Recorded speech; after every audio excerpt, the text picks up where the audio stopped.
Well, hello folks. We are back from New York. It was a nice cool trip. It was we got out of the 90-degree temperatures in the south, and we enjoyed a wonderful wedding with a wonderful couple. So it's been a good trip, and we're back home.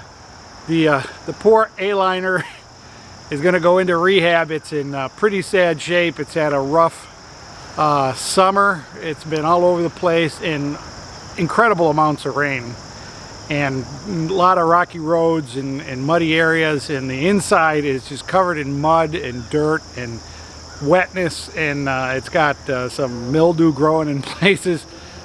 We haven't used the air conditioner, so we've never dried out the inside, and going down the road it's staying wet. So we're going to put it away for a year and work on it in our off time. And it's not a bad unit. We love it. It's a 2008, so it's over 15 years old now, and we're going to keep it on the road. We want to have it back together for the North American Rally, which is next May, and we'll have it there with some new stuff, maybe even a new paint job. So if you're an A-liner owner, keep an eye on the A-liner. We've got work to do on it. That means we have to put some real energy into this wolf pup. It's been sitting there, and we've done a little bit of stuff to it, but it really is just kind of sitting there as a great big oven in this 90-degree weather. And when the sun hits it, the inside gets up to about 110 degrees, so it's just baking. And one of the problems is it has this tiny little fan inside that doesn't do anything to pull the heat out. I can't run it on my house electricity. The outside outlet that I would plug it into to charge the battery won't run the air conditioner, so I can't run air conditioning inside it to work on it. So it's just too hot for me to work inside. At 110 degrees, I'm too old, too fat, and too lazy to be working in there in that kind of temperature. So the first thing we're going to do is fix that crummy little fan and get it ventilated in there so we can work in the hot degrees, but we got a lot to do. So come on, I'll show you what we're doing and how we're going to do it. Place this fan. It's a stupid little tiny fan in a great big opening. It does absolutely nothing. And I already took the cover off. This is TPO. It's a roof material. It's white on the top, white on the bottom. All the dirt and dust that's in here. I think this whole thing just comes out. I don't think there's anything I have to do, but I have to get up on the roof and take it out from here. Okay, I kind of started this during the daytime. This is from the outside. So I have to take all those screws off. These screws. This screw. There's a screw about every inch. And I got to get the stuff off too. I'm using a heat gun. I think we'll try this during the day. So we are changing out this obnoxious, nasty looking fan, and if you look at the screen right around the fan, it's all gross. It's pulled through a lot of dirt, but nothing on the other parts, which shows there's no air coming out. We're replacing it with this beautiful MaxxFan with a remote. And the remote allows me to not have to get out of bed to turn the fan on or off in the night. It has a rain sensor that will allow it to close in the rain, and the remote is programmable, so I can set the fan to come on and turn off at certain temperatures or times, which would be great if I'm not around the camper and it gets hot. It can turn on and ventilate the camper pretty good. MaxxFan Plus. I think it's the model 4500K, 4500K. Smoke, 10-speed, electric, all automatic. So we got the old fan out, and it was a pain. They had all these screws in there, and the problem with the way they put these in is there's two kinds of goop. It's maybe more obvious over there.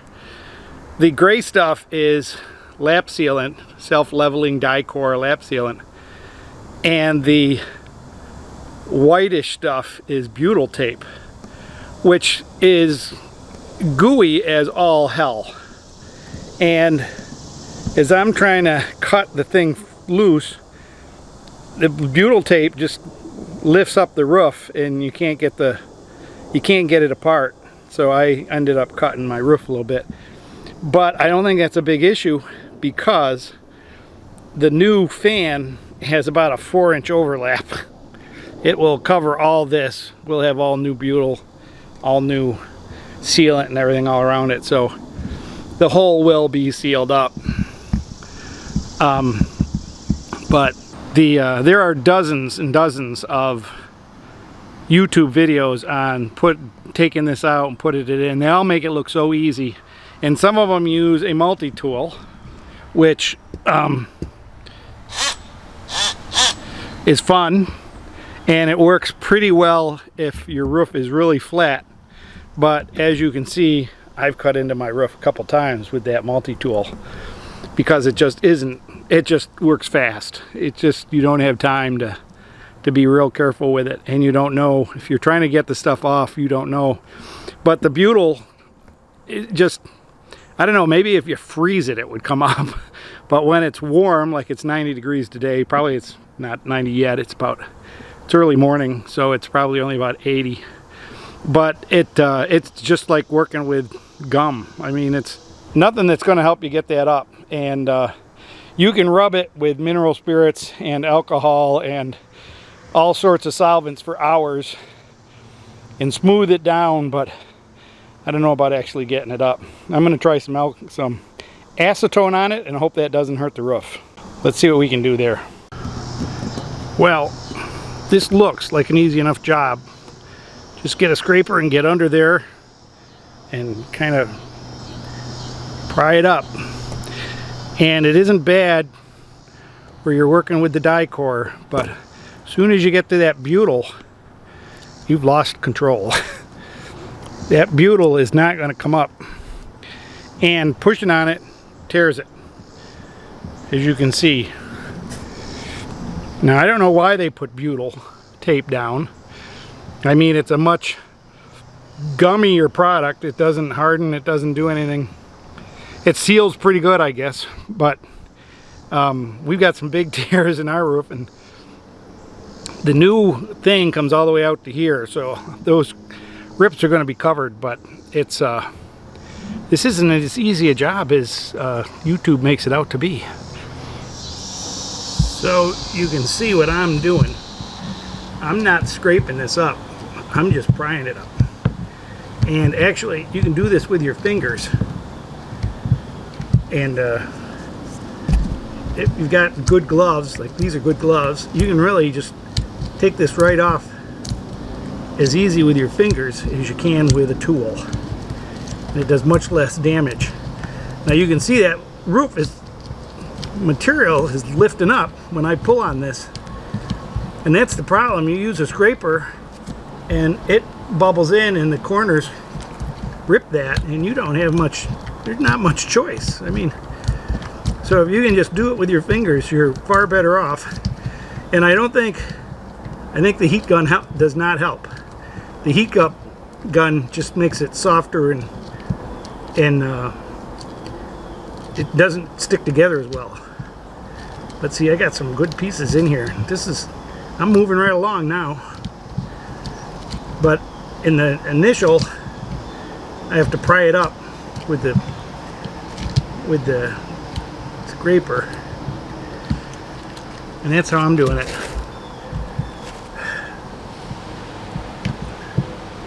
Get a little edge near the end, the outer wall, and just peel it up. And the truth is, prying it up like this, it's getting it right down to the very bottom. There's no leftover. Well, we got it in. Those little corner posts are for a hood to go on it, I guess. We don't need a hood though. And we got some TPO self-leveling sealant we're using from Chemico.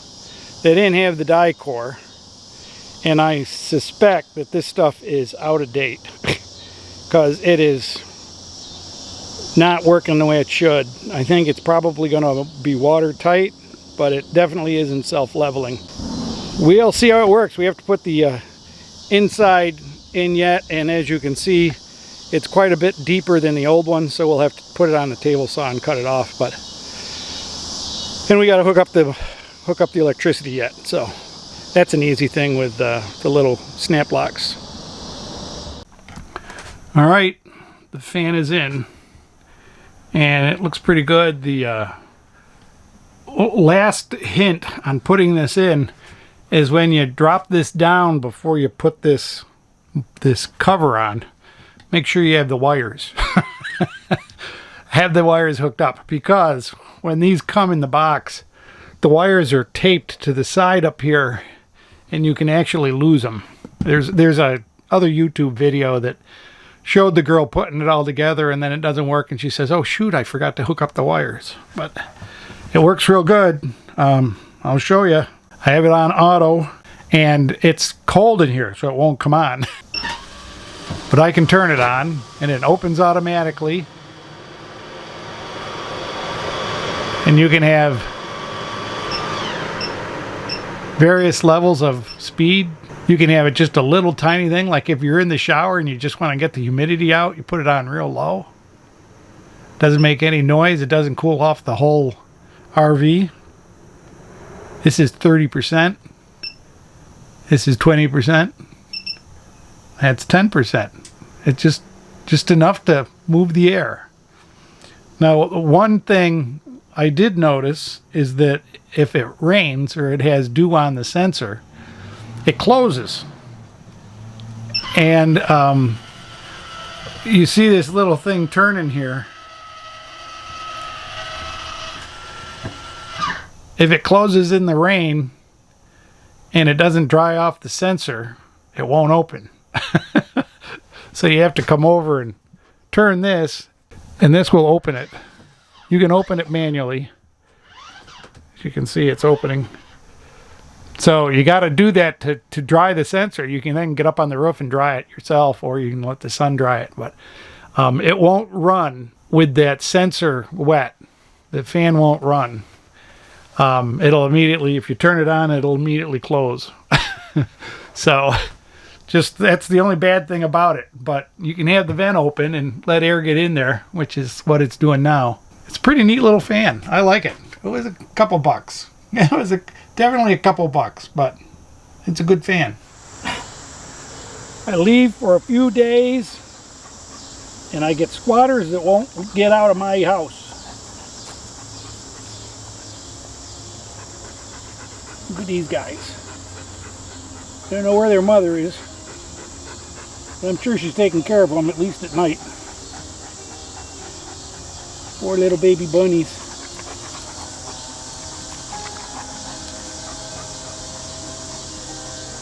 You guys hungry?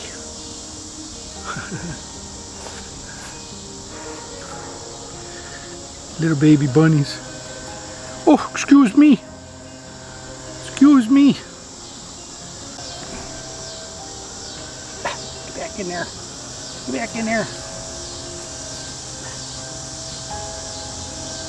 Squatters. The killer doesn't bother them.